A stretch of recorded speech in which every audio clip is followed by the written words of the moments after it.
Good morning, everyone, and welcome back on this Tuesday. We've had lots of dry weather here in the last few days, and conditions have been hot, dry, and breezy. And today we have some thunderstorms that'll be coming through, which is going to kind of change things up a little bit. So lots of different weather to talk about. It's been a few days since we've had a watch or warning like this.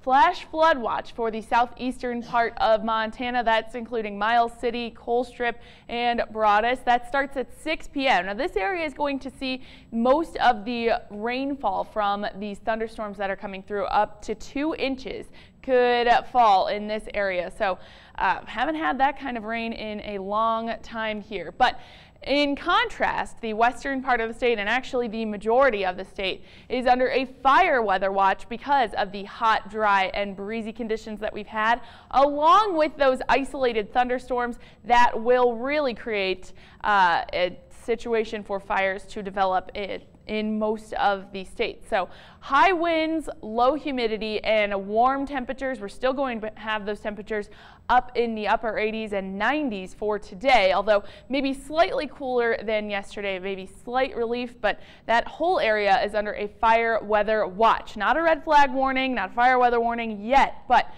keeping an eye out on those conditions because it looks like fires could develop here in the next few days or so. So looking at these thunderstorms that are coming through, you can see lots of moisture already starting to move into the southwestern part of the state, making its way towards Butte and actually near the capital city as well. Some rain falling near the South Hills and in the hills around town, but throughout the day we are going to be seeing some scattered thunderstorms, isolated thunderstorms, and with that lightning, that is possible that it could spark some fires with all of the dry landscape that we have in the area. So timing this out, you can see late morning, we're going to be seeing some of that moving into the capital and into central Montana by this afternoon and evening, but most of this is going to be in the southern part of the state, so down near Billings and out in the eastern part of the state.